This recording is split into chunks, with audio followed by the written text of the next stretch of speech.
Matumaini yangu ni kwamba hu mweri wa afya, mpendwa wasikilizaji, mahali popote panapoendelea kusikiliza na kutegea sikio sauti hii.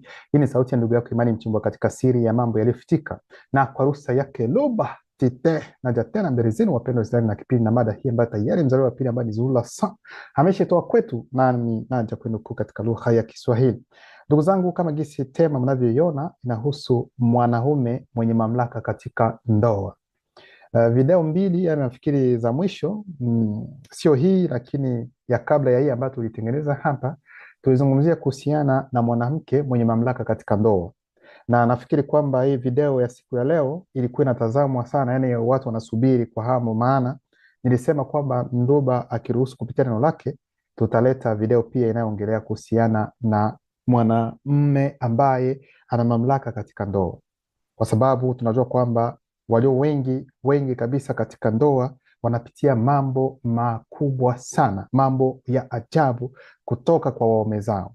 Hapa tunaongelea sasa ni mwanaume ambaye anazihirisha mamlaka katika ndoa, lakini tutaenda kujiuliza pia kwa nini mwanaume anaingia katika hali kama hiyo, anafikiri hadi kufanya kitendo kama hicho kwa mwanamke na kujiweka kabisa kweli ni mwanamume ndiye anayetakiwa kumtawala mwanamke. Lakini swali la kujiuliza, huu utawala ambao unaongelewa kuwa utawala ni utawala wa namna gani?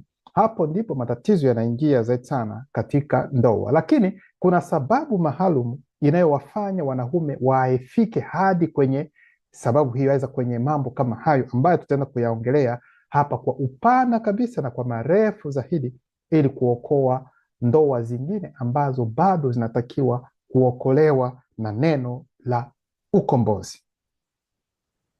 Kwa hiyo katika dunia hii ambayo tunaishi, ndugu zangu, nyote mnajua kwamba watu walio wengi wanaachana. Utakuta ndoa watu wameoana siku ya leo, ni miezi miwili, wengine labda ni siku hiyo hiyo tena boom, ndoa inamalizika, watu wanaachana, watapeana talaka, na wengine katika nyumba zao watapigwa, wanawake watapigwa na waume zao, yani wengine watatoka, yani mambo ya uzinzi, mambo ya uzinzi, uzinifu ambao wataenda kufanya huko nje, na mke akiuliza hapo anapata ni vichapo kweli kweli. Huenda wengine watasema kwamba wanataka kuachana na wake zao kwa sababu wake zao wameshakuwa wazito, weza wanene, mambo kama hayo. Utakuta kwamba ni mambo ambayo yanatendeka katika ndoa, na wengine wanasema kwamba wameshindwa kabisa kuvumilia, aidha labda mwanaume anaenda nje ya ndoa, mambo kama hayo. Najua kwamba kuna wanawake wengi ambao walisubiri video hii, na kweli hii lazima iongelewe.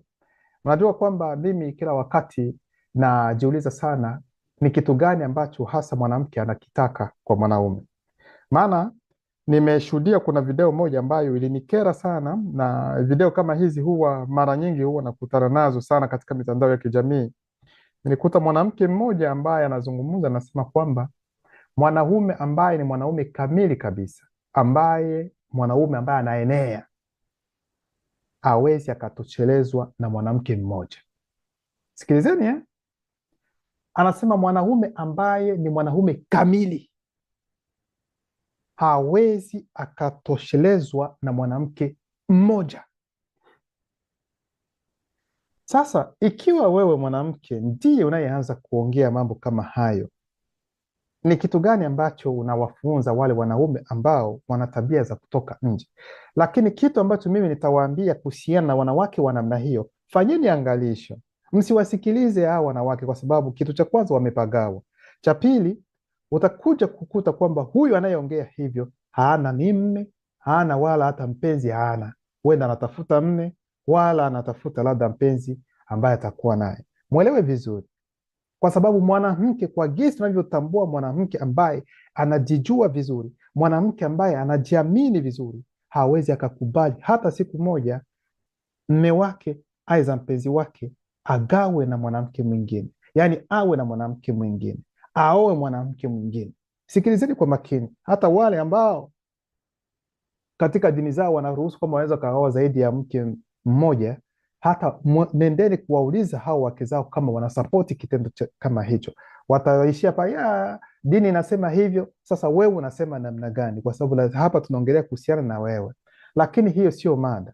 Yaani wanawake wa namna hiyo ambao wanakuja kuongea mambo kama hayo, msiwasikilize ndugu zangu, kwa sababu ni wanawake wabaya sana, ambao wamepagawa, ambao hawajui mwelekeo wao uko namna gani, kwa sababu ni kitu ambacho kinashangaza zaidi sana mwanamke, maneno kama haya yatoke kwenye mdomo wa mwanamke, kwamba hakuna mwanaume ambaye yuko tima. Ina maana kwamba wanaume ambaye ana mwanamke mmoja aza ana mke wake tu, yani kwake yeye anapenda kumaanisha wanaume kama hao, yani sio wanaume halisi, yani ni wanaume ambao labda wamepungukiwa, aza wana matatizo ya saikolojia, aza matatizo ya miili.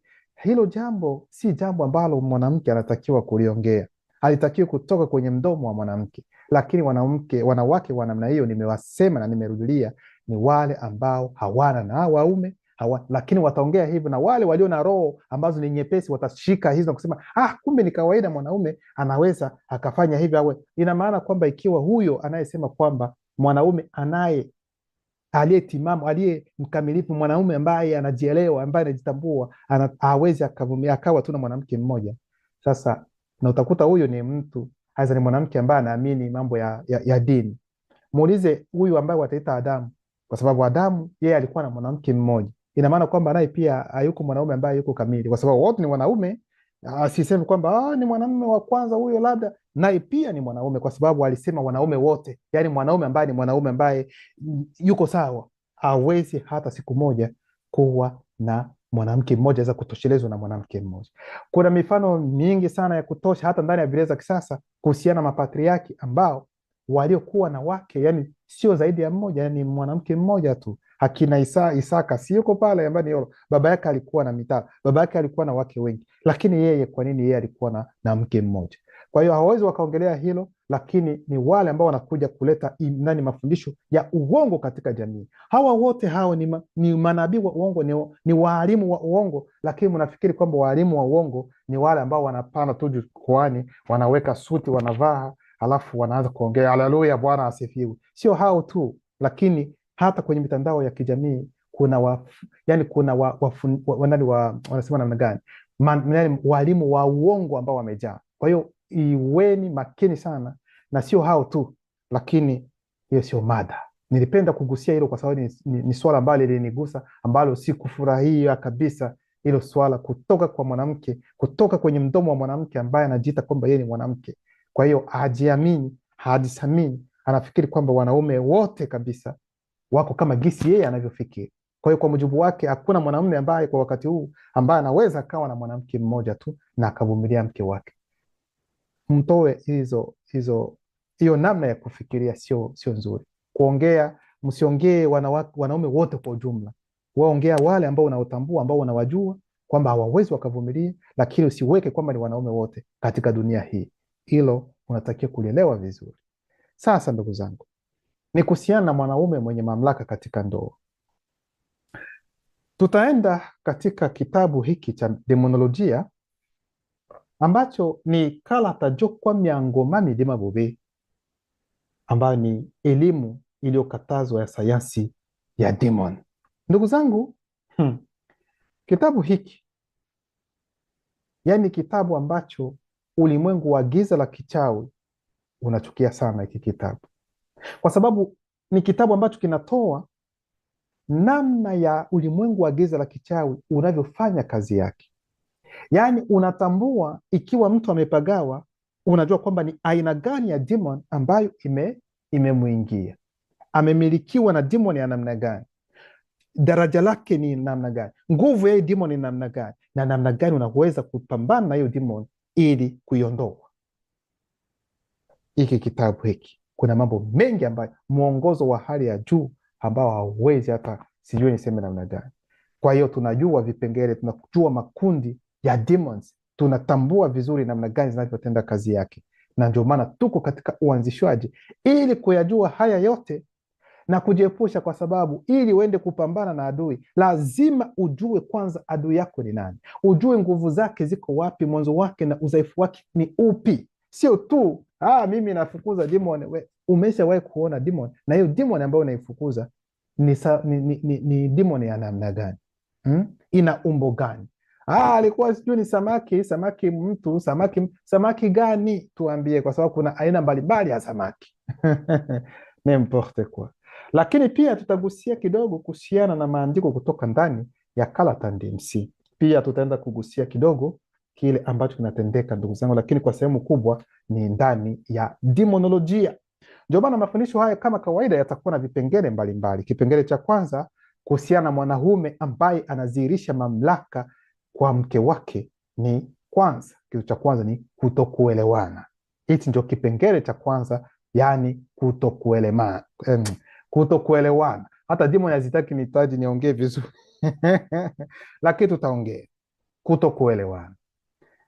Kitabu cha Demonolojia sura yake ya kwanza mstari wa 220 hadi 234 inaanza kusema hivi: wakati demoni ya matukio inapomshambulia mwanaume aliye katika ndoa na mwanamke, mwanaume huyu huanza kutofautiana na mke wake. Tunasimama kwanza hapa, ndugu zangu, mwelewe kwamba ili kwamba katika ndoa kuingie mizozo, kuingie matatizo, kuingie mambo ambayo si mazuri, hadi wengine wanafikia kuwapiga wake zao, kwanza kuna aina ya demons ambayo inakuja kwanza ndani ya ndoa kwa upande wa mwanaume.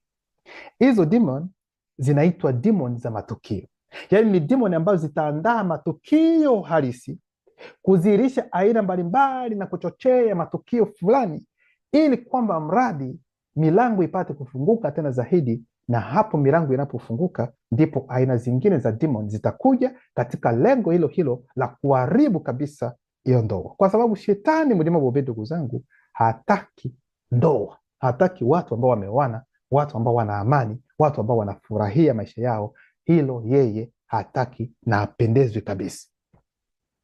Ndio maana yeye shetani mlima bobero mbaya kupitia demon katika nafasi ya kwanza, kwa sababu shetani mlima bobe ana malengo mawili kwa mwanaume na kwa mwanamke. Kwanza, kitu cha kwanza ambacho shetani yeye anachokitaka, kwa nini mwanaume amtawale kwa namna hiyo anayopenda yeye, amtawale mke wake, ni kwa sababu kwanza anapenda kuhakikisha kwamba ule ulinzi ambao mwanamke alikuwa anaupata kwa mke wake, kwa mume wake, upate kwanza kutoweka, upate kutokea, kwa sababu tunajua wakati ambapo moto na mtu walipoanguka, ambao walipokula tunda, kisi wanavyosema, walipokula mafundisho, walipopata mafundisho, tunajua kwamba moto mwanaume hakumtupa mke wake, hakumpatia lawama kusema kwa nini wewe mwanamke uko wa bure sana, angalia wewe ndio umesababisha sisi tumeanguka, ikiwa tuna matatizo haya ni wewe ndio sababu. Lakini alisamehe hayo na akamkumbatia mke wake, akawa na mke wake pamoja.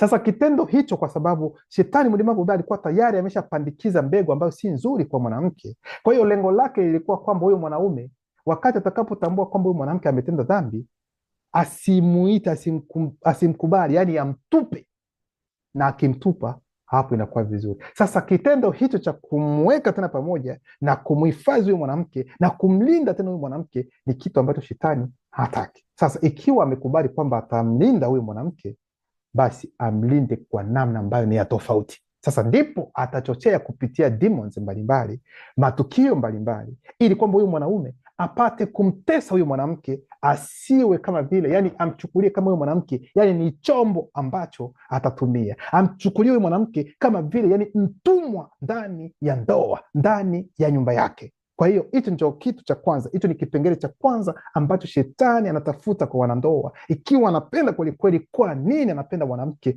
yeye awe chini ya mamlaka? Kawa kweli yuko chini ya mamlaka, lakini sio kwa namna sisi tunavyoelewa katika ukweli, lakini katika namna ambayo si nzuri. Lakini pia upande mwingine wa shetani mlima bobe ni kuhusiana sasa na mwanaume, naye pia anapenda mwanamke, yani ahakikishe kwamba anamweka mwanaume katika utumwa. Sijui kama mnaelewa hiyo, yani amtawale mwanaume, kwa sababu anajua kwamba ni mwanaume aliye na mamlaka, aliyepewa mamlaka, yeye ndio kichwa cha nyumba. Sasa atahakikisha kwamba mwanamke awe na tabia ambazo si nzuri za kumkandamiza mwanaume, ili mwanaume asiwe na thamani na kupoteza haki yake ya mzaliwa wa kwanza. Sasa hapo ndipo unaweza ukafikiri kwamba labda kuna mkanganyiko kwa shetani. Shetani yeye kwake hakuna mkanganyiko, lakini hayo matukio yote yeye anayapenda, kwa sababu matokeo yake tu ndio kitu ambacho ni muhimu kwake yeye anachokiangalia. Sasa ndio maana wanasema hapa, wakati demoni ya matukio inapomshambulia mwanaume aliye katika ndoa na mwanamke, mwanaume huyo huanza kutofautiana na mke wake. Ndio maana mtaona kwamba, ndugu zangu, mwanaume anamchukulia mwanamke kama labda ni chombo ambacho ni chombo. Katika dini mbalimbali, mwangalie namna gani mwanamke anavyowekwa. Yaani mwanamke katika dini mbalimbali, yeye hawezi akasema kitu chochote, hana cha kusema. Yeye hawezi hata, kuna sehemu zingine hatakiwi hata kuendesha gari. Nasikia ndugu zangu, kwa sababu huyu mwanamke anatakiwa tu kutii, kutulia hapo, kutengeneza chakula, kuzaa watoto na kuwalea. Hicho ndio kitu ambacho anatakiwa kukifanya, lakini mambo mengine hastahili, hatakiwi hata kidogo. Na hali kama hizo mtaziona katika ndoa, wakati ambapo mnaona kwa mwanaume yeye ndio ana mamlaka, yani anayetawala mke wake kwa namna ambayo haiko sawa. Yani mwanaume aliye na mamlaka juu ya mke wake kwa namna ambayo haitakiwi. Kwa hiyo ndugu zangu,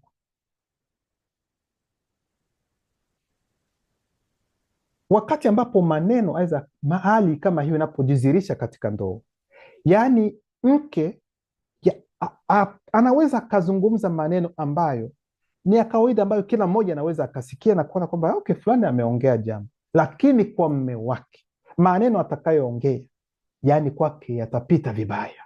Na wakati anapopita vibaya, yaani anakwazika, yaani ni kama vile hapendi hata kusikia hata sauti yako wewe mwanamke, hadi vurugu inaanza, yaani kutokuelewana, hadi unajiuliza nimeongea kitu gani ambacho ni kibaya hasa hadi uwe katika hali kama hii. Unaweza ukajiuliza swali usizipate, kwa sababu tayari demoni za matukio zimeshakuwa nyuma ya mme wako, katika lengo la kuhakikisha kwamba wanaharibu kwelikweli ndoa yenu na msisimame tena. Ndio maana anaendelea kusema kwamba wakati demoni ya matukio inapomshambulia mwanaume aliye katika ndoa na mwanamke, mwanaume huyo huanza kutofautiana na mke wake. Katika kila mazungumzo au ugomvi na mke wake, mwanaume huyo anataka daima kuwa na haki na kuwa na neno la mwisho. Yaani mtaona kwamba kuna wanaume ambao yaani mke wake hawezi akaongea kitu chochote. Yaani mke wake yeye hata kama ataongea, lakini neno lake ndilo litakaloshikiliwa zaidi sana. Yaani mwanamke yeye hawezi akatoa maono, hawezi akatoa maneno ambayo kwake atayachukulia kwamba ni maneno ambayo kwelikweli ya busara, ambayo anaweza yakajenga, kwa sababu yeye atafikiri kwamba no, nikikubali haya mawazo ya huyo mke wangu ni kama vile anaanza kunitawala. Mnaona ndugu zangu, na hicho ni kitu ambacho kinatendeka katika hali inayoonekana kwa baadhi ya wanandoa. Yaani anaona kwamba mke akimpatia hata ushauri na yeye akubali, aseme basi amewekwa chini. Aina ya wanaume kama hao, ndio maana utakuta kwamba mwanaume kama huyo yani hawezi akakaa chini na mke wake amwambie kitu fulani, hata kama tuseme kwa mfano afadhali anaweza akasikia na kukubali mashauri ya mwanamke mwingine ambaye si mke wake, wakati mke wake anaweza akamwambia jambo kama hili, hapa nakataa, lakini anaenda kukutana na mwanamke mwingine ambaye atamwambia yale ambaye mke wake amemwambia, atayakubali, lakini ya mke wake hayakubali, kwa sababu ya nini? Kwake anaona kwamba huyu mwanamke anataka kunitawala. Na kuna wanaume wengine hata wanashindwa kuwaambia wake zao kwamba bwana, mimi nakupenda. Mnaona nakupenda sana mke wangu, yani kweli sio kwamba labda yani ni kitu ambacho hawawezi, kwa sababu anajua kwamba akiongea hivyo, yani mke ni kama vile atajivimbisha akasema kwa hiyo mimi ni mzuri, kwa hiyo ataanza kumtawala. Hayo ni mafikra ambayo hayana kweli mashiko yoyote. Ndugu zangu, hili ndio jambo ambalo watu wanatakiwa kuepuka. Kwa hiyo katika kila mazungumzo au ugomvi na mke wake, mwanaume huyu anataka daima kuwa na haki na kuwa na neno la mwisho, hata katika mazungumzo tu ambayo ni mazungumzo ya kawaida. Na kutokana kwamba hiyo demoni ya matukio imeshakuwa hapo tayari, mme hatataka hata mke wake aongee neno ambalo litamwonyesha kuwa na maarifa. Yaani mwanamke aonekani kwamba yeye ana akili na maarifa, sema hilo haliwezekani. kwa sababu ni mwanaume. Kwa mujibu wake ndiye anayetakiwa kuwa na maarifa, ndiye anayetakiwa kuwa na neno la mwisho. Yaani mke awezi akaongea neno ili kwamba tutembelee sasa haya mawazo ambayo umeleta kwake yeye. Huyo mwanamke no, anapenda kumtawala. Kwa hiyo yeye anaonyesha kwelikweli kwamba yeye ana uweza, ana nguvu. Yeye ndo anatakiwa kabisa kummiliki, kumweka chini, kumweka mke wake kama vile mtumwa. Na wengine wanafanya hivyo kwa sababu ya hizi ndoa ambazo zinafanyika katika nyakati hizi. Mwanamke wanamnunua, mwanamke ananunuliwa. Wengine wanasema kwamba no, mwanamke sio kwamba ananunuliwa, ni zawadi tu ambayo wazazi wanapewa. Achane na hayo, hiyo ni kununua. Kwa sababu unaposema kwamba unaenda kuoa, unaweka mahari. Mahari sio zawadi hata kidogo. Na mjue kwamba ndoa kama hizo ni ndoa ambazo ni chukizo, sio jambo ambalo linatakiwa hata kidogo. Kwa nini? Kwa sababu wakati ambapo unapoenda kuoa, kwa sasa tulipitia hapo, tulikuwa katika ujinga, tulipitia hapo, na hata kwenye masuala ya kuoana tulikuwepo, tulishiriki, huenda hata tulishiriki. Na kitu ambacho kuliwahi kutokea, mimi nakumbuka kuliwahi kutokea, yani tunaenda kuoa, sisi ndio tumeenda kuoa bwana, tunaanza mambo, yani maneno yanaanza asubuhi kabisa, utakuta masaa 3 saa 4 tunaanza kuongea. Na hapo kuongea, tunaongea kitu gani? Sisi tunajitambulisha kwamba mtoto wenu tunapenda kumwoa, mambo kama hayo. Sasa wana mtoto, yani walio na binti wataleta sasa pesa ambazo wao watafanya nini, watapenda mtoto wao apate kuolewa, yani mahari. Sasa watakapoleta hesabu ambayo ni kubwa, sisi tunatoka, yani mnaweza mkatoka mnaenda pembeni, tujibu namna gani? Tutaanza kupiga hesabu, tunasema sasa tukijibu kwamba sisi tuko na hizi no, hapo wanaweza wakabaki kwenye bei ambayo ni juu, sisi tushuke kabisa chini sana, tusiende haraka sana huko, kwa sababu hapo, ndugu zangu, haya mambo ambayo nawaambia hapa, wanaongelea kuhusiana na mwanamke namna gani wanamnunua, yani wanamuuza kabisa. Hiyo siku mimi nakumbuka, yani maneno, yani hadi tukalala, yani hakuna chochote ambacho yani ikabidi sasa kesho yake tena tuendelee tena na maneno, ili tujue tupate mwafaka kwa nini ambacho kinatakiwa. Ndugu zangu, haya mambo ambayo nawaambia yapo. Sasa mwanaume anapotoa mahari, kwa sababu yeye tayari anajua kwamba amemnunua mke, kwa hiyo mwanamke ameshakuwa ni chombo chake. Mwanamke yani kama vile mtumwa wake, yuko pale. Hata kama yeye hana hamu ya tendo la ndoa, yeye anakuja, hata anatoka kazini angana mijasho, hajahoga hata nini, ana uchafu, anapenda kuingia tu na kumwambia yeye, kuja huko, fungua, panua miguu huko, mguu huko, yeye anaingia pa hajali mke anasikia namna gani, kama anahisi maumivu, kama ni nini, anajihisi raha. Hilo sio tatizo lake. Tatizo lake yeye ni kuridhisha ile amu yake basi, kwa sababu yeye yuko pale kwa ajili ya hilo, na hawezi kuongea kitu chochote. Ameweka mali yake, ameweka pesa zake, amenunua huyu mwanamke. Kwa hiyo ni hivyo. Ndio maana wanawake wengi katika bara letu la Afrika wanateseka, wako katika haya mambo ambayo naongea, kwa sababu familia ilikubali mahali, alafu mwanaume anasema okay, na mimi pesa zangu umeisha zila, kwa hiyo na mimi hapa sasa ni songa mbele sasa, yani kuonyesha kwelikweli mimi ni mwanaume kwa mtoto wenu, kwa sababu tayari nimeshanunua, imeshakuwa kitu changu. Sijui kama mnaelewa hii. Wanawake, mtasikia mwanamke ambaye hana busara, hana akili ndani ya kichwa chake, mtasikia anasema mimi kuolewa hapa yani milioni 2, milioni 20, milioni 40, yani hapa kabisa hauna hilo, hauwezi ukanitoa. Uko na akili aweza hauna? Wewe unafikiri kwamba thamani yako ni milioni 20, aweza milioni 100, aweza milioni ngapi? Wewe una thamani kuliko milioni zote ambazo hata bilioni ambazo unaweza ukataja. Wewe una thamani kuliko hivyo vyote. Mwanamke hana haja ya kununuliwa. Mwanamke anatakiwa kwenda kwa mume wake, wapatane, waelewane, basi familia iwe ifurahie, aweze isifurahie, lakini wawili wakiwa wamefurahiana, hamwezi mkasimamisha watu, basi waondoke, wawe mke na mume. Haya mambo ambayo tunayaongea yanaingia tofauti kabisa katika vichwa vya wale ambao wanapenda mambo ya mali, kwa sababu kuna wengine ambao wamewekeza kwa watoto wao wa kike. Yani anaangalia huyu mali itakuwa milioni hivi, hasa elfu kadhaa za dola, huyu hivi, zote zikiwa hivi, basi hapa tuna maisha yanaendelea. Kwa hiyo watoto wao wanaweka kama vile ni biashara ambavyo viko hapo, vitegea uchumi ambavyo viko hapo, wanasubiri tu Na kuna wengine anaweza kaolewa leo, mali zimewekwa, anatoka huko anaachana na mme tena, baadaye anaolewa na mwingine tena, pesa zinaingia. Mambo kama hayo yanatendeka, ndugu zangu, nawaambia, na ni jambo ambalo si nzuri. Kwa hiyo utakuta hiyo hali, mwanaume anamweka mwanamke ndani ya nyumba, ni kama vile mtumwa, yani hawezi akafanya kitu chochote kile cha kusema kwamba sitaki hata mambo mengine. Na anapoenda nyumbani kwao kwenda kustaki kusema kwamba baba, mama, mimi naona kama vile nimechoka, hii ndoa mimi imenishinda, kwa sababu huyu mwanaume anafanya hivyo, ananipiga, anafanya hivyo. Mama na baba watamshauri, wewe nurudi tu, unafikiri matatizo yapo, hata sisi, mimi na baba yako, unajua kuna wakati tunabebana na mwingine kitu, tunavumilia tu. Na ndio maana utakuta kuna wanawake wengine ambao wanafariki, utakuta mume amemuua ndani, wazazi wao wakiona kwamba wewe vumilia tu, ni mambo ambayo yatapita, muombee Mungu. Kama ni Wakristo utasikia muombee tu Mungu tu, atabadilika. Na importe kwa atabadilika kwa kitu gani? Hatuko hapo. Kwa hiyo hayo ni mambo ambayo yanatendeka, yanatokea katika ndoa zaidi, yani ugomvi unaingia kila wakati, na sehemu ambapo hakuna hata haja ya kukutana. Yani mwanaume yeye, yani anakereka, anakerwa kabisa na kuona hata sura, hata upepo mke wake anapopita tu, ule upepo ambao mtu anapita nao, yani anahisi kwamba kweli hafurahii hata kidogo.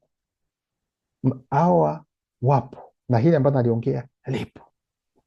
Alafu anaendelea kusema kwamba hataki kusikiliza mashauri ya mke wake, hata ikitokea kuwa mashauri ni mazuri. Yaani hawezi mwanaume wa namna hiyo ambaye yuko pale kutawala kimabavu, kutawala kwa namna ambayo si nzuri. Yaani hata mke wake akiongea, akitoa mashauri ambayo ni mazuri kabisa, kwa kila mtu anaweza kasikia sema kwamba wow, huyu mwanamke ana busara na akili, lakini mme wa namna hiyo hawezi akakubali mambo kama hayo, kwa sababu kukubali huko ni kama vile kushushwa, kama yeye hana nguvu, kama vile hana uweza, ni kama vile yeye hana, yani si mwanaume kamili. Kwa hiyo ataanza na mwanamke naye pia, kadiri anavyohisi hivyo, anaendelea kukosa uaminifu na kujiona kwamba yeye hana thamani hata kidogo katika maisha yake. Unasikia ndugu zangu, mke anaweza kaleta hata ushauri kuhusiana kwa mfano na mradi ambao mme wake anapenda kuufanya na mtu mwingine. Mke anamwambia, mimi nafikiri kwamba nani mme wangu, kuhusiana na hili sio vizuri kwa wakati huu kufanya na yule, labda unaweza ukafanya hivi. Nasema bwana, hawezi akapenda hata kupokea ushauri, na wakati ni ushauri ambao labda kwa wakati huu ni mzuri, kwa sababu yeye anaona kwamba akipokea ushauri wa namna hiyo tayari mke wake ameshaanza kumtawala, na hicho ni kitu ambacho kwake hakiwezi kikapita. Kwake atasema kwamba wewe unaanza kunipatia ushauri, nafikiri mimi ni mtoto mdogo au namna gani? Mambo kama hayo utajiuliza, hata mke anajiuliza, tatizo limekuwa wapi ninapotoa tu yani ushauri tu kuhusiana na kile ambacho unaweza kukifanya. Kwa nini umesha kuwa na hali kama hiyo? Kwa hiyo malumbano yanaendelea ndani ya nyumba, aina ya wanawake, ya wanaume wa namna hiyo. Lakini ndugu zangu, haijamaanisha kwamba kila mara kunapokuwa na matatizo katika ndoa, yani ya kutokuelewana, kwamba moja kwa moja ni demon tu, lazima itakuwa ni demon ambayo imefika. Na hapana, inaweza ikawa tu kulingana na asili ya mtu binafsi. Yes. Kwa hiyo tusiweke mambo yote juu ya ya demon, kwa sababu ikiwa ni demon ndio sababu ya kila kitu, sasa watu kwa nini wataenda kuhukumiwa?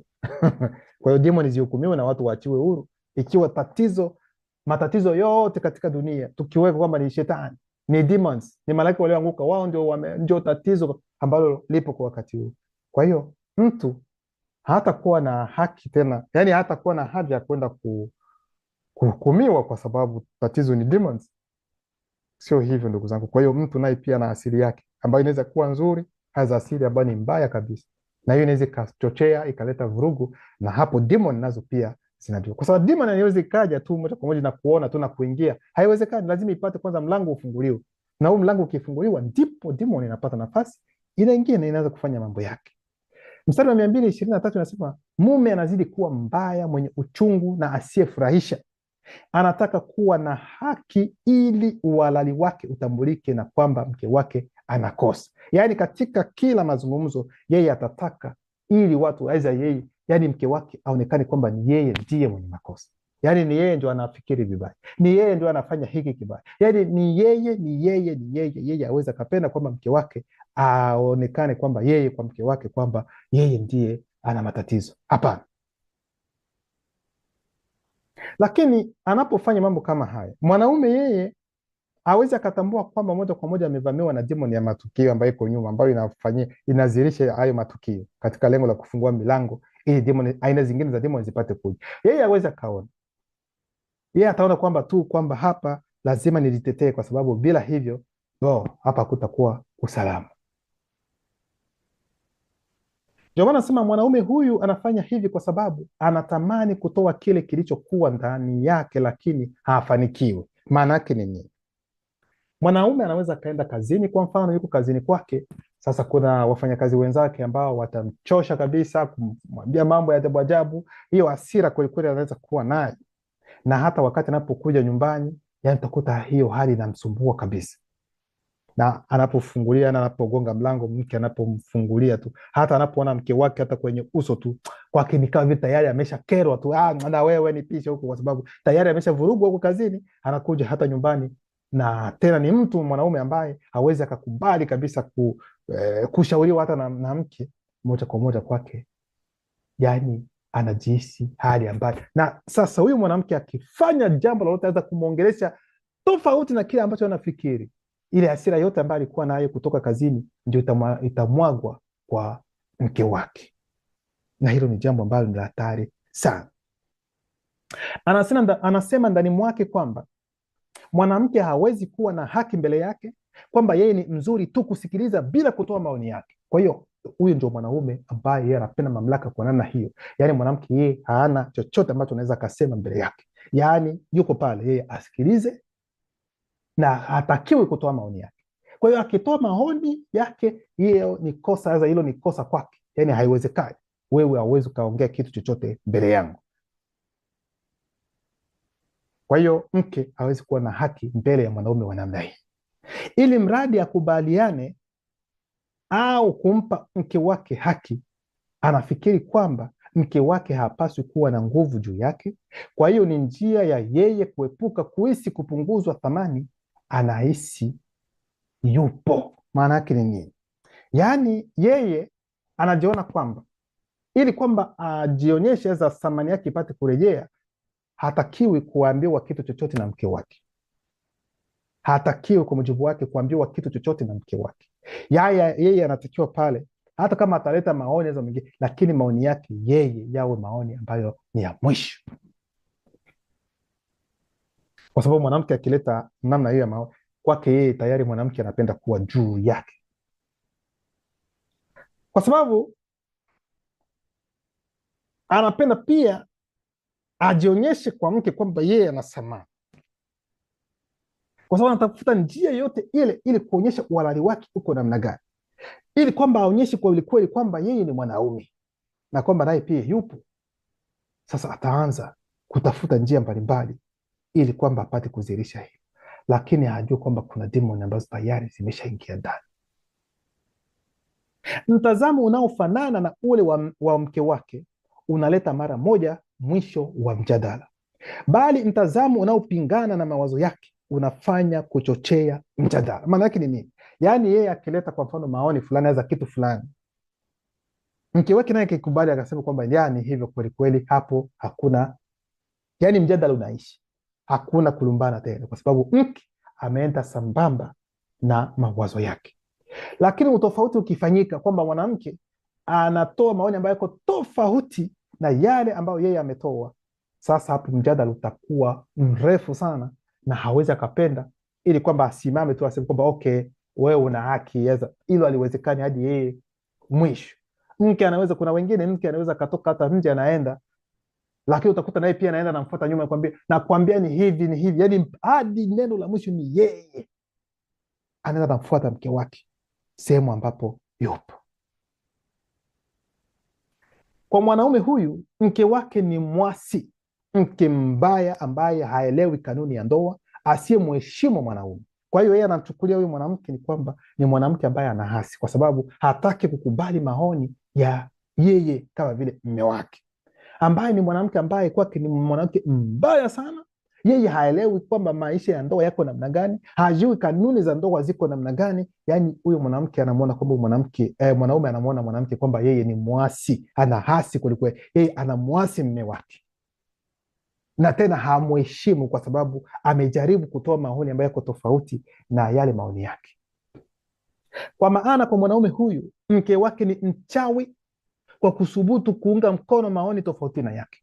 Hata kwenye hiyo hali anaanza kumwambia kwamba mke wake yeye ni mchawi. Kwa sababu ya nini? Kwa sababu amepingana maoni aliyoyatoa. Mwanaume huyu anateseka kutokana na kutojistahi au wasiwasi wa kijamii, na demoni za matukio zinalijua hilo.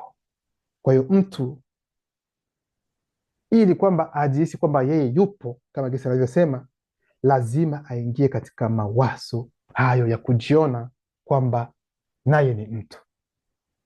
Yaani naye pia lazima aingie katika mawazo kusema kwamba na mimi hapa ni mwanaume kabisa.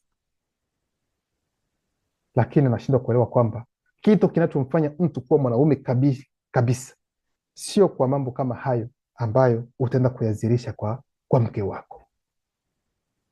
Kwake yeye mke wake ni mzuri tu kwa kupika, kutunza nyumba na watoto kama wanao. Ajiulizi iwapo mke wake anaweza kuhisi uchovu, hisia na matamanio.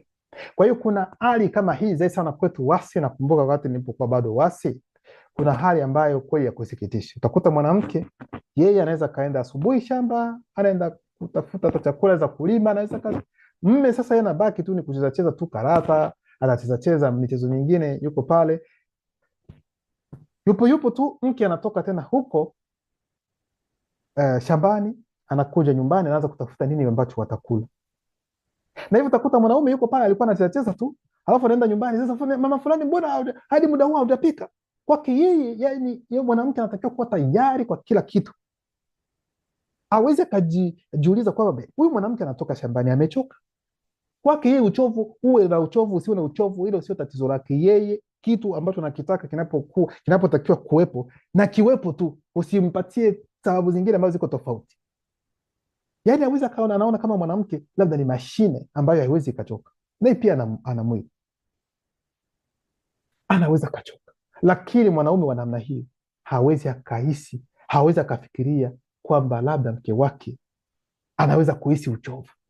Kuna mwingine utakuta mwanamke ana watoto 3, 4, 5, ni yeye ndio anashughulika na kuogesha, kuvalisha mavazi, kulisha, yani ni yeye ndiye yuko pale, lakini mme hawezi akamsaidia hata kidogo.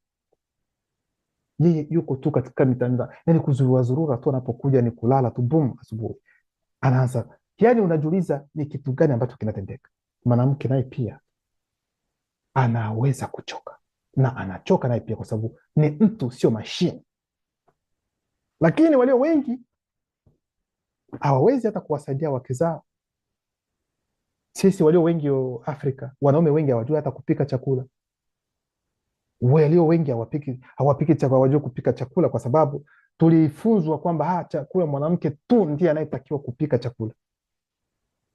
Lakini hata ndani ya Biblia za kisasa imeandikwa pia, wakati ambapo huyu anayeita Isaka alipotaka apate chakula, alisema namna gani? Alimwambia mtoto wake Esau aende na ampikie chakula alafu amletee, kwa sababu ni kawaida kwa wanaume wanapika. Lakini kitendo cha kusema kwamba leo baba fulani wewe ndio utapika, no, hilo sio hivyo. Aidha tupange mpango sasa, baba fulani wewe wiki hii ni wewe, wiki nyingine ni mimi. Hayo hayapo, sio kwa namna hiyo, sio kwa namna hiyo. Unaweza kumsaidia mke wako kuosha hata vyombo, kufanya usafi ndani ya nyumba, hakuna tatizo. Ikiwa inawezekana kwa watoto, unaweza kuwaogesha pia, ikiwa bado wangali na umri ambao ni wa chini, unaweza kuwafanyia hivyo mabinti zako. Lakini mwanaume wa namna hiyo hawezi akahisi, hawezi akafikiri kwamba mke wake anaweza kachoka na anaweza kahitaji naye pia msaada kama gisi inavyotakiwa. Kwake yeye kile ambacho anakitaka ni mke atafanya kazi kuanzia asubuhi, yuko katika pirika zote, ni yeye mke na mme yuko tu katika mambo yake tu, kucheza. Wengine hata kazi hana, apenda kutafuta hata kazi. Lakini usiku unapokuja tena ndio huyu mwanamke ambaye tayari amechoka, tena unakuja juu yake, tena unamkalia tena juu yake. Na anaposema kwamba mimi nachoka, sema nenda wewe, nimekuoa, wewe unakuja hapo ni kulalala, wewe ni sambua, weka mguu huko, mguu pande, unakuwa kama vile kuku usijui ambayo imeisha uawa, kwenye kitanda, yeye anafanya mambo yake pa pa pa pa pa, boom, anamaliza.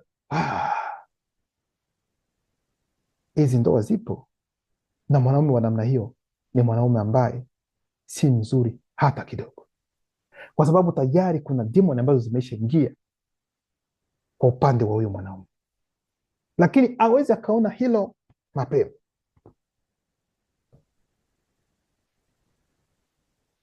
Sasa na kuna wanaume wengine ambao hiyo tabia wamekuwa nayo kwa sababu waliona gisi baba zao walivyokuwa na mama zao.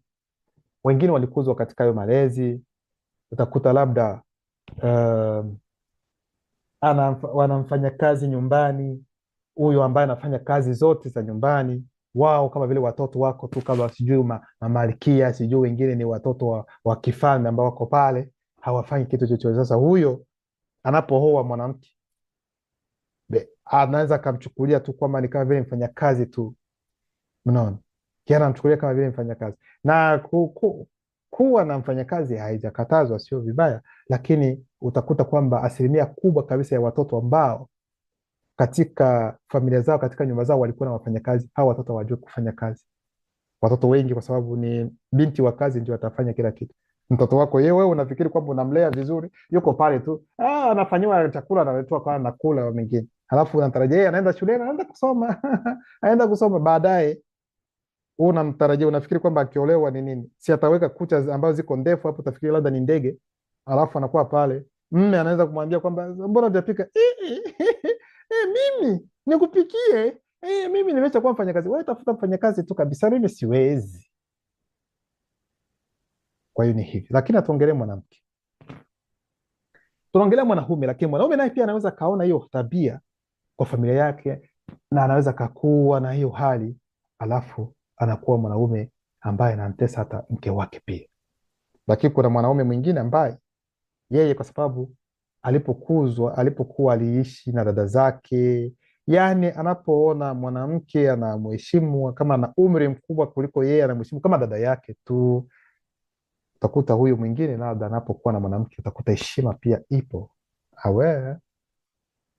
Yes, wanaume ambao wengi ambao waliishi na dada zao pamoja vizuri, kwa amani, furaha, nao pia wanaweza wakachukulia watoto wa wengine kama nao pia wana kaka zao. Kwa hiyo hilo linaweza likawa hivyo, lakini hapa tunaongelea mwanaume ambaye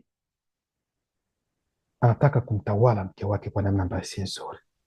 Kipengele cha pili, huyu mwanaume sasa anaanza kulinganisha, kwa sababu katika kipengele cha kwanza tumeona kwamba ilikuwa ni kutokuelewana. Baada ya kutokuelewana, tunaingia katika kipengele kingine ambacho kinafuata sasa, ambacho ni kulinganisha. Yaani huyu mwanaume ataanza sasa kumlinganisha mke wake na wanawake wengine, na anapomlinganisha sio katika lengo la kumkuza, kumweka juu, no, ni katika lengo la kumshusha na kumwonyesha kwamba yeye si kitu, yeye ni duni.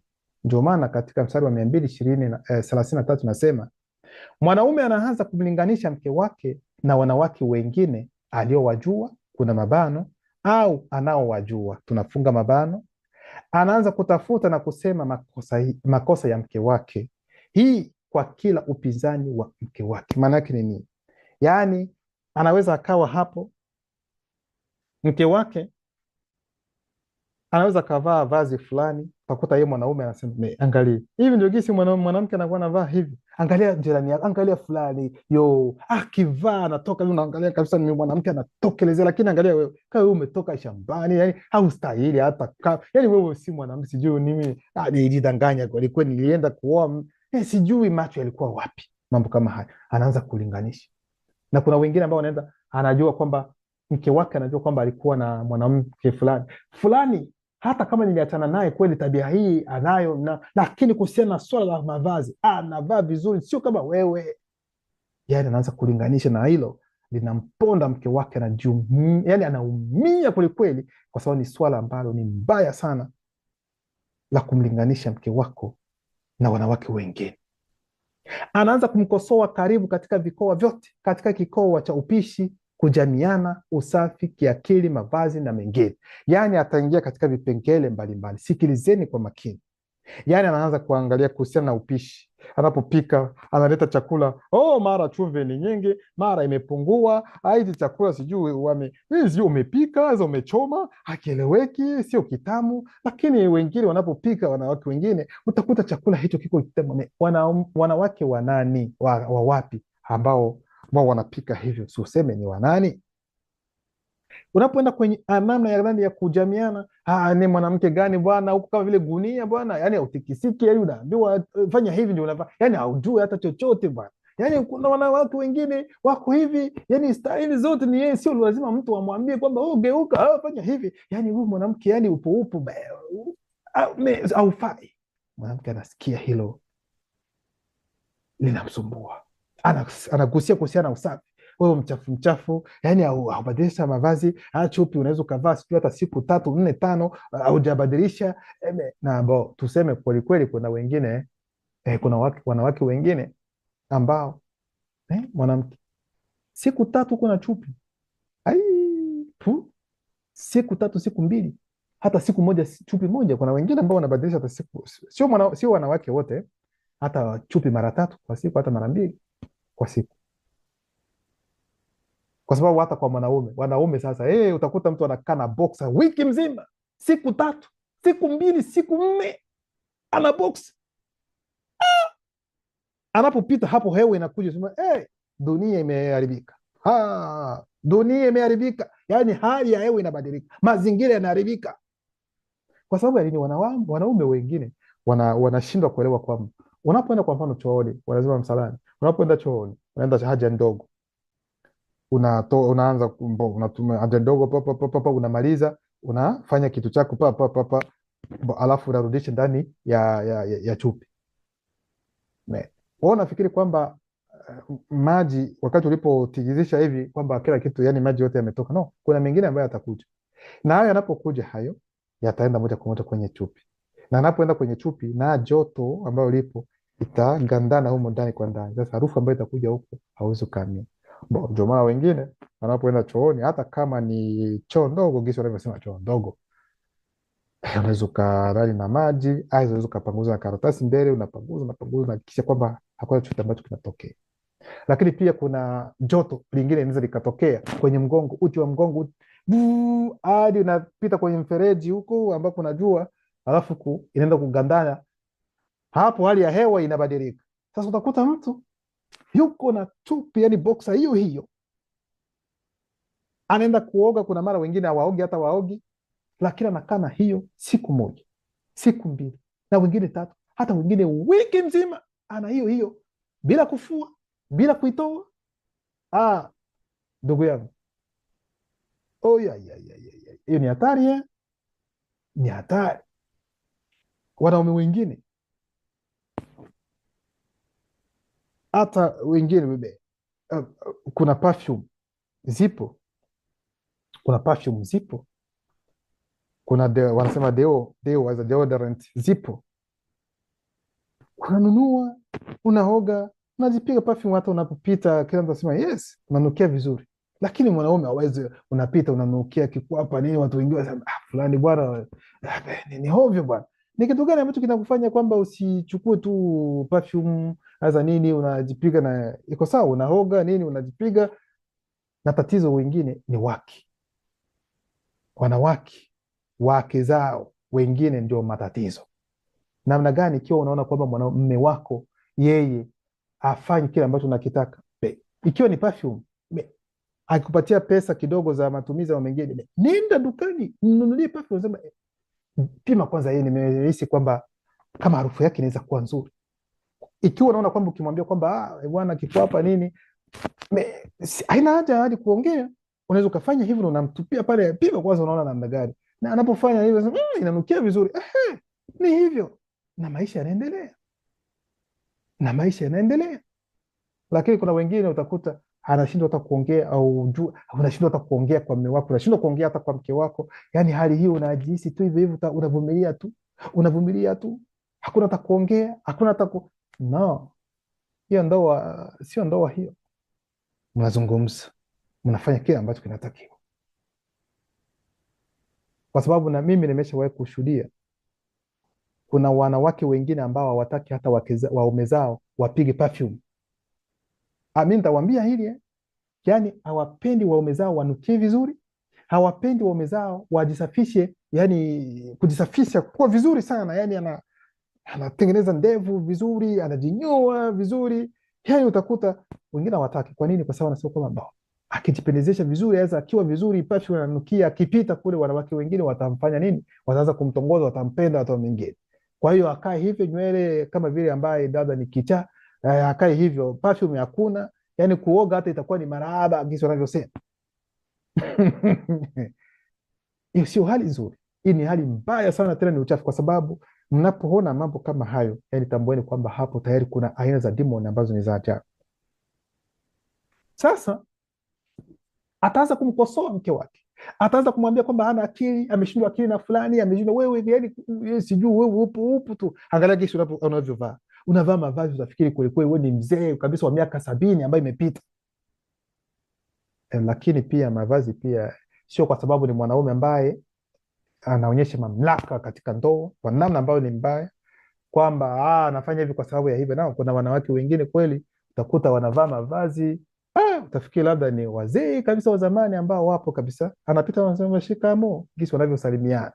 Hapana, sio vizuri, kwa sababu hata mavazi nayo pia yanaendana na mwili wa mtu. Yani mavazi yanaweza yakatoa tena uzuri wako jinsi ulivyo, lakini ukizaa wewe mwenyewe labda una size ambayo ni small, unaenda kukamata large, unaenda kukamata XXL, unapenda kitu gani? Yani unaingia utafikiri labda unaenda sijui, yani haiwezekani, sio vizuri. Yani unachukua vazi ambalo linaendana na wewe, unatakiwa kujua kwamba wewe uko na ile SM small, aidha uko na medium, aidha uko large, uko na XL, aidha uko na XXL, ili kwamba wakati unapovaa yani vazi linaendana na wewe na unatokelezea unapotoka, unasema kwamba wow, kila mtu anasema yes. Kwa sababu vazi hata kama si la thamani sana, likishika vizuri kwenye mwili wako inatulia. Yani wengine wanaweza kufikiria labda ni pesa nyingi sana ambazo umenunua. Tatizo sio pesa kununua nguo za bei za ajabu ili kwamba labda onekane. Kuna watu wengine ambao wana mavazi, wana nguo kweli kweli za kutosha, lakini anapovaa vazi aliendani naye. Ili hamjajua hilo, kuna mtu anaweza kuwa na mavazi na nguo nyingi sana ndani ya nyumba, anabadilisha hii na ile, lakini anapovaa yani haiendani naye, kwa sababu ni kama vile hajajua saizi yake iko namna gani. Lakini mtu ambaye saizi yake anaijua vizuri na anavaa vazi lake, anapovaa kila mtu anasema kwamba yes, fulani wewe unakuwa unapendeza kweli kweli. Wengine hamjui tu saizi zenu, maana hauwezi kuwa na mwili ambao kwa hivyo unaenda kuvaa kigunia hivi alafu unatembea unasema kwamba uko sawa. No. Kwa hiyo huyu mwanaume ataingia katika hilo, ataanza kumchana kabisa, kumchana mke wake, kumwonyesha kwamba yeye si kitu hata kidogo. Katika kikoa cha kujamiana, mume hapati tena hamu na mvuto kwa mkewe. Hapa ndipo beba ndambo dima mundima bobe, yani demoni katika umbo la mbuzi na menguma madiba, yani nguva za majini huingilia kati. Hey! Tumeanza mwanzo wa mafundisho hadi hapa ambapo nimesoma sasa, ndipo tunaona kuna aina zingine za demoni sasa zinaingia ndani ya ndoa. Yani tulikuwa tuna demoni tu za matukio tu, kuanzia huko ndio zinatafuta papa hadi tumefikia sasa, tunapogusia sasa kuhusiana na tendo la ndoa, hapo ndipo aina zingine za demoni zinaingia sasa katika kazi. Hapo ndio zinaingia, kwa sababu mlango umeisha kuwa wazi, maana mwanaume amegusia sasa kitu kingine ambacho kiko tofauti. Yani mwanaume hapati tena hamu na havutiwi tena na mke wake, kwa sababu haya mambo yote ambayo tumetaja kwa mke wake, utakuta anahisi kuna harufu, kuna hili, yani hayuko sawa. Yani hivi vyote vinamfanya kujitenga zaidi sana na mke wake. Anaanza kujitenga, hata ile hamu ya tendo la ndoa haitakuwepo. Na kama atafanya tendo la mke wake atakuwa anafanya, lakini labda akifikiri labda mwanamke mwingine, labda ameshakuwa na mwanamke mwingine tayari ambaye yes ndio katika tendo anaweza kuwa anafanya na mke wake, lakini mawazo yako kwa yule mwanamke mwingine. Na kuna wengine sasa ndio hapo wanaingia sasa kwenye masuala ya kupiga punyeto. Yaani mwanaume, ndugu zangu, watu hawajui masuala ya punyeto gisi yanavyoharibu mtu. Nimeshawahi kuona baadhi kweli wanaongea haya kuonyesha kwamba sio vizuri, lakini kuna mwingine ambaye niliwahi kusikia anasema kwamba kupiga punyeto sio tatizo, kwanza inasaidia kiafya, unakuwa vizuri. Wengine wanasema kwamba unapokuwa na hilo hauna haja ya kuwa na demu bwana, unaona demu wa siku hizi hauna pesa, huwezi ukampata bwana, unaona. Lakini mtu kama anavyofanya hivi, wewe unafanya hivi wewe peke yako, sio kwamba labda unamuumiza mtu, sio kwamba unatenda dhambi. Na hawa wote wanaojiita kwamba ni Wakristo, hao wanaojiita wachungaji, wanaoita manabii, maprofeti, wako katika haya mambo ya kupiga punyeto. Hii nasema, narudilia, na kaza maneno yangu na sina woga, nawaambia kile ambacho kipo, na ambaye anapinga aongee hapo, aweke chini ya video comment kwamba hiyo sio kweli. Yani asilimia karibu yote ya wote wanaojiita waumini wako katika ya mambo kwa muda huu, mambo ya mapunyeto, kuangalia filamu za ngono, wapo katika hilo jambo, wapo katika hilo. Ndio maana anaweza kuwa hata na mke wake, hawezi akaridhika tena na mke wake bila kufanya hilo. Hawezi hata kama anaweza kafanya na mke wake, lakini lazima aende kumalizia sasa na kufanya tena hiyo. Anaona anafanya hiyo punyeto, anapiga punyeto hapo, anajisi kwamba anaridhika. Watu wa namna hii hata akili inatoka katika kichwa, au unaharibika vibaya kiroho. Yani unajitenga tena zaidi, roho yako inaendelea kwa sababu tutafika. Yani kiroho unajitenga tena mbali zaidi sana, na ni umimi ambao unaingia hapo, na inafika wakati ambapo hakuna mwanamke ambaye atakuridhisha, maana utakuwa na haja ya ngono ambayo inapindukia, kwa sababu kutakuwa aina hizi za demon ambazo tumetaja hapa, bebandabo demon bobe demon katika umbo la mbuzi. Hizo demon zina hamu ya tendo la ngono, aiza ngono ya kupindukia, huwezi ukaamini. Ndio maana wengine wanaenda hata wanashika hata mifugo, wanaanza kufanya nayo mambo ambayo ni ajabu. Wengine wanabaka watoto. Kwa sababu ya nini? Kwa sababu ya mambo kama haya, wanashindwa kujizuia. Kwa hiyo mwanaume huyo hata kupata hamu kabisa ya mke wake hawezi akapata tena. Anaingia sasa katika maswala ya kuanza kujiridhisha kwa namna hiyo, na wengine wanaweza wakaenda nje kuonana na wanawake wengine. Anaweza akaenda huko, anaonana hao wanaojiita kwamba ni makahaba, ambao wanasema wanaojiuza miili yao. No, hawakwagi wanauza miili zao. Lazima wakati mnapoongea maneno, lazima mjue ni wapi mtaweka maneno haya. Hao wote mnaowaona wanaoita wamalaya kwamba wanajiuza, hawajiuzi, hawauzi miili yao. Neno ambalo tunaweza tukakubali katika hilo ni kukodesha. Wanakodisha yani miili yao, sawa? Kwa sababu ikiwa mtu anauza mwili wake, wewe ukimpatia pesa, yani mwili unakuwa wa kwako na hauwezi ukarudi tena nyumbani, si ndio? Sasa lakini wanakodi. Sasa unampatia pesa, unakodi kwa muda fulani, aweza kwa dakika fulani, na basi ya mapatano yakiisha, yeye anarudi kwao, aweza kwake, na wewe unapiga hatua zako mbele. Kwa hiyo ndugu zangu, nikupenda kusema kwamba hizi demon hapo sasa, wakati upande huo nao pia wa ngono wa kujamiana unapoguswa, ndipo aina zingine za demon sasa zinaingia katika kazi. Mnaona?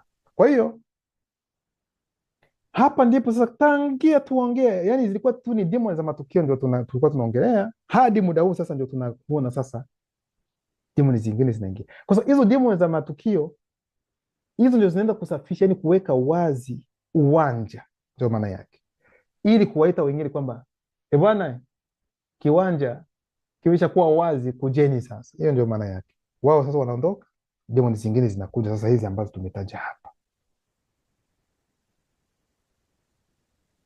Kwa hiyo mwanaume wa namna hiyo, yeye ataanza kuongea mambo ambayo yako tofauti zaidi sana, kumkejeli mke wake, kumwonyesha kwamba yeye si kitu, kitandani hatigiziki hata kidogo.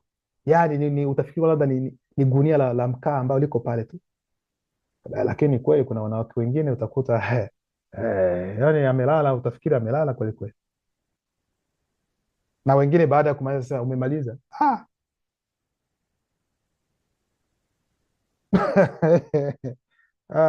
Bo, kwa hiyo haya ndio mambo ambayo yapo. Mwanaume wa namna hii utakuta yeye, yani mwanamke hawezi akamwambia kitu chochote na yeye akakubali. Mwanaume ambaye anaonyesha kwamba yeye ni bingwa, wakati tu ambapo mwanamke anaweza akamtuma kumwambia kitu na akakubali, ni wakati ambapo amesha kuwa na hiyo hamu yake. Sasa yuko chumbani, mke anamwambia nenda ukafunge mlango. Hapo hatajiuliza kwamba huyu ni mwanamke haiza nini, hapo ataenda hapo hivi mwanamke yani hamtawali, hapana, kwa sababu yuko katika mambo yake, anapenda kutimiza hili. Hapo hakuna cha kuona hila, anaenda nenda kufunga mlango, anaenda haraka sana kufunga mlango. Ndio maana kitabu cha Byalabamunya, yani Mezali, ndani ya Biblia Kala Tambale, sura yake ya 5 mstari wa 19 nasema, mke wako aliyeanzishwa ni mwema na anapendeza kama swala kabla ya anguko, mwili wake na ukujaze na furaha kila wakati, jiache bila kukoma kwa upendo wake, kuna mabano, bila yeye kukutawala. Kwa sababu ndugu zangu, ni vizuri kupenda wake zetu, ni vema kumpenda mke wako, lakini usimpende mke wako kiasi kwamba anakutawala. No, mwanaume unatakiwa kubaki mwanaume. Kupenda mke wako, mpende kabisa, lakini sio kisingizio kwa sababu ya kupenda hadi sasa amekutawala.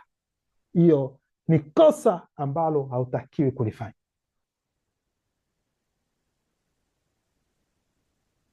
Lakini tunaongelea mwanaume zaidi, ila hapa umetupatia huu ushauri.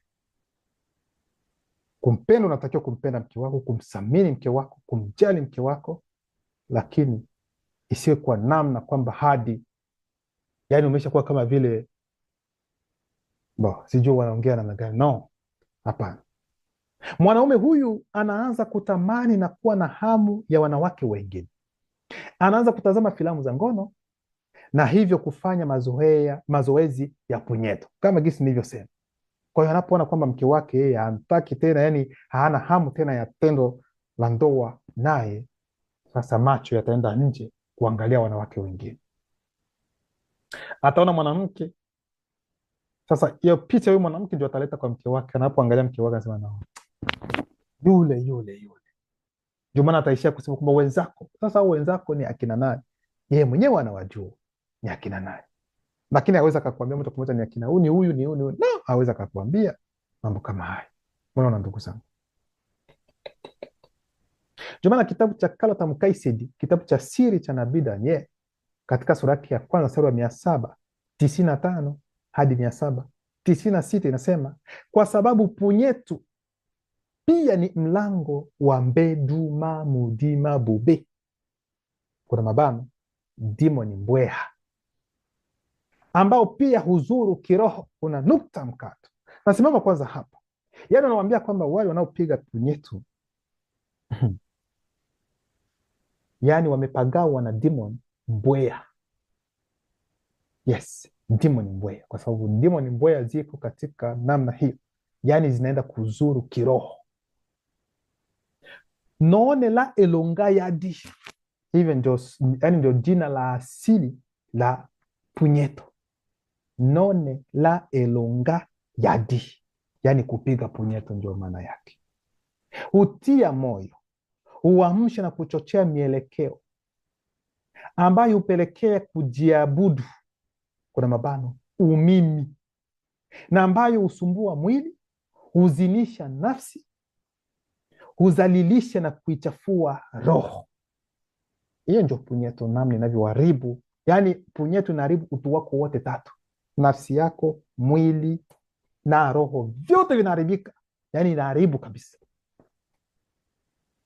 Ndio maana hata wakati huu hakika sehemu ambapo jamii yetu inapoelekea ni kubaya sana kuhusiana na mambo haya. Ndio maana wakati wa mbele ilikuwa rahisi sana, mnakutana mnasalimiana hivi mkono, lakini kwa sasa hivi haujui nani umsalimie tena, kwa sababu haujui ametoka kufanya kitu gani hapo baadaye, hapo kabla ya kuja kukusalimu. Maana watu wengine anaweza niliwahi kuona video moja Hakika huwezi ukaamini, yaani kulikuwa kamera ambayo ilikuwa imewekwa katika sehemu kama ilikuwa ni duka. Hiyo video kulikuwa mwanadada ambaye alikuwa amesimama mbele, sijui kama alikuwa anaulizia bei, aidha sijui kama alikuwa tayari ameshaanza kununua, aidha kulipa pesa kwa kile ambacho alinunua. Moja kwa moja kukaingia mvulana mmoja ndani. Ndugu zangu, kitu cha kushangaza, moja kwa moja anamwangalia nyuma huyo dada, na huku mkono wako unafanya gisi wanavyofanya, hadi ambapo akafanya kile ambacho wanakifanya pale, akatoa pale. Nikasema huu ni uchawi hasa namna gani? Kuna zingine ambazo zinaonekana, kuna video zingine ambazo zinaonekana, wengine sijui mwingine ambayo yuko ndani ya bajaji anafanya mambo kama Luba. Najiuliza, wapi tunaelekea? Wapi watu wanaelekea? Hivi tutakuwa na jamii ya namna gani hapo baadaye? Tutakuwa na jamii ya namna gani hapo baadaye? Na mambo ambayo ni ya hovyo ndio mambo ambayo yanathaminika kabisa, ambayo yanaonekana kwamba yana mashabiki kabisa, wa viewers ni wengi katika ujinga wa mambo kama haya. Lakini sisi ambao tunaongea ukweli, hawezi ukaona watu wanafanya promotion kuongelea kusema kwamba hawawezi wakaongea, kwa sababu dunia haitaki ukweli. Yaani ukweli, ukiongea ukweli, wewe ni mtu mbaya kwa wakati huu. Hichi ndio kitu ambacho kinanichangaza katika nyakati hizi. Yaani unapoongea ukweli, yaani unaonekana wewe ni mbaya sana, lakini unapoongea uongo, wewe unaonekana wewe ni mtu mzuri, na wewe ni mwerevu, ni mtu ambaye unathaminiwa, wewe ni mtu mzuri sana. Yaani sijui tuseme namna gani. Hilo haliwezekani. Hilo tulikuwa katika ujinga, ni kweli, lakini hilo halipiti tena. Uongo unabaki tu uongo tu, na ukweli unabaki kuwa ukweli. Wanasema wengine kwamba uongo unakuja kwa haraka, yaani unapanda kama vile kwenye lifti, lakini ukweli unapanda kama kwenye ngazi papu. Hivi ndivyo kweli unavyopanda, tak tak tak. Haijalishi ni miaka mingapi ambayo itapita, ndugu zangu, ukweli huu unatoka tu. Usiku unaweza ukakawa kabisa, unalala, unaamka, unaangalia, bado usiku, bado ungali. Lakini hata kama unaweza ukakawia namna gani, mwishowe tu kutakucha tu, kwa sababu punyetu pia ni mlango wa mbeduma mudima bobe, yani dimo ni mbweha ambao pia huzuru kiroho. Naonela elonga ya di, yani kupiga punyetu hutia moyo, huamsha na kuchochea mielekeo ambayo hupelekea kujiabudu umimi, na ambayo husumbua mwili, huzinisha nafsi, huzalilisha na kuichafua roho. Anamuona mkewe kujipuuza, mchafu, asiyevutia. Kwa upande wa usafi, mume anamwambia mke wake kwamba ana harufu mbaya kutoka kwa mwili wake, kwa mabano, yani sehemu za siri, pumzi mbaya, miguu iliyopuuzwa na mikono. Kwa hiyo mwanaume anaanza kuangalia mke wake kwa namna ambayo si nzuri, anaanza kumpuuza, anaanza kumwona kwamba yeye ni mchafu, asiyevutia. Sasa nje anaenda kuvutiwa na wanawake wengine huko, lakini yeye anashindwa namna gani kufanya ili kwamba mke wake apate kumvutia. Yeye anafikiri kwamba ni mwanamke, yani mtu mwingine ndio atakuja kufanya ili kwamba mke wake apate kuvutia. Wewe unafanya kile ambacho unatakiwa. Unaweza ukamnunulia mke wako kile ambacho unapenda yeye atumie, ili kwamba umtengeneze kwa namna wewe unavyopenda. Kwa sababu kikawaida mwanamke anapoenda kununua nguo, ikiwa ameolewa, ni mwanaume ndio anachagua kikawaida kwamba hii hapana, hii ndio, kwa sababu anapovaa nguo ni kwa ajili yako. Havai nguo kwa ajili yake yeye zaidi, hapana. Kwa mwanamke ambaye ameolewa, anavaa nguo kwa ajili ya mume wake zaidi. Maana mme akiangalia anasema kwamba no, nunua ile tu. Katika ndoa leo unaweza ukapenda kwamba uvae nguo fulani, lakini mwenzako anakuambia bwana, mimi sione kwamba uvae nguo nyingine, usijapendezwa na uangalie nyingine. Unaenda unavaa. Akiwa wataingia kusema kwamba sasa niache bwana, mimi napenda hivi hivi, wewe bwana usinisumbue no. Wewe unavaa kwa sababu ya kitu gani? Unavalia nani? Kwa hiyo mwanaume pia anachangia. Ikiwa yeye hana, sasa unapenda abadilike, mbadilishe, mpatie kile ambacho anatakiwa. Sasa ukimwekea pale na hafanyi hivyo, hapo una haki ya kusema kwamba bwana, mimi kila kitu naweka kwa ajili yako, lakini hauifanyie kazi. Hapo una haki ya kusema. Ataanza kusema kwamba sijui sehemu zako za siri zinatoa harufu za mengine. Kweli sio kwamba kwa sababu ni mwanaume wa namna hiyo, lakini kama inaweza ikatokea kwamba kwa mwanamke hiyo hali ipo, ni vizuri kubadilika, kwa sababu sio hali ambayo ni nzuri. Ni vyema kujisafisha, yani kuwa vizuri kila wakati, unanukia vizuri. Anashikilia wazo kwamba mkewe hajui jinsi ya kufanya mapenzi kwake, yeye anachukua staili zile zile, yeye hana uzinduzi, yeye ni laini. Yani anamwangalia mwanamke wa namna gani, yani kama ni ile ya hivi ni hivyo, ukimwambia hivyo yeah. Anaanza kuongea mambo mengi sana kuhusiana na mke wake. Kwake mke wake hana akili, ni mjinga kwa mabano, asiyefikiria, ameduaa, mjinga, hana akili, kichaa, mwenda wazimu. Ndio kisi mwanaume anavyomuona mke wake. Ndio maana kitabu cha Temusea kinasema, sura yake ya kwanza mstari wa 18 hadi 19, anasema watu wale hawana furaha wakati wote, wakilalamika juu ya hatima yao kila wakati, wanafuata matamanio ya nafsi zao, wanazungumza kwa majivuno, kubembeleza na kustaajabisha watu kwa sababu ya ubinafsi. Ndio maana tunaingia kwenye kipengele cha 3 na ambacho ni kipengele cha mwisho, yaani upuuzi. Mwanaume huyu anajiweka na kuanza kumpuuza mke wake. Hataki kumuunga mkono kimaadili, kuna mabano, kamwe hamdhibitishii haki yake. Kifedha, anakataa kumnunulia nguo, bidhaa vya usafi, safari za kwenda kwenye migahawa, safari na kujiburudisha. Kimwili, kumwandikisha kwenye ukumbi wa mazoezi na hampongezi. Maana yake ni nini? Yaani unapokuwa na mke wako, tunaombwa kumridhisha kwa kile ambacho unatakiwa kuridhika nacho. Ikiwa una fedha, unaweza ukamnunulia mavazi, nguo, unaweza ukampatia bidhaa vya usafi. Yaani kama kuna lolote, unaweza mkafanya safari za hapa na pale, najirusha gisi wanavyosema. Unaweza mkaenda kwenye migahawa, mnakula pamoja, unaweza mkaenda beach, mnaenda kuoga, mnachukua muda tu ambao ni mzuri kujiburudisha kulingana na ukweli.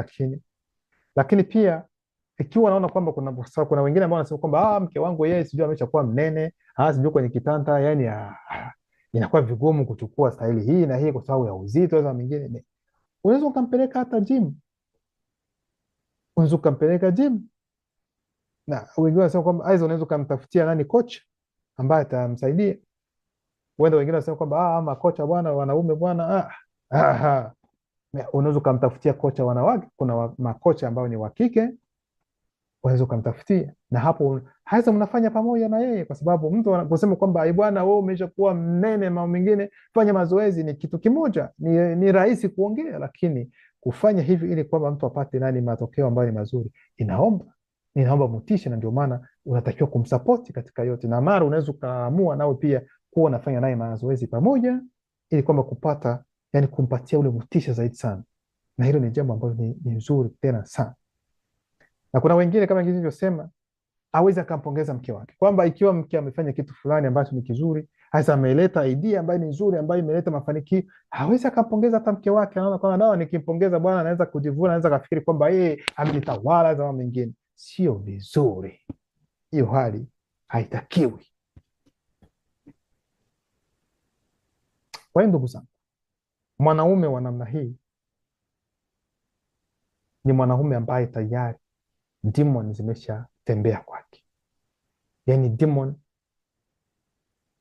za matukio kwanza zinakuja, zinaandaa vizuri, zinadhihirisha matukio, halafu kuna kuja demon bibandamu ndima mundima bubiani, demon katika umbo la mbuzi na nani, wanasema namna gani, menguma madiba, yani nguvu za majini, nazo pia zinakuja baadaye.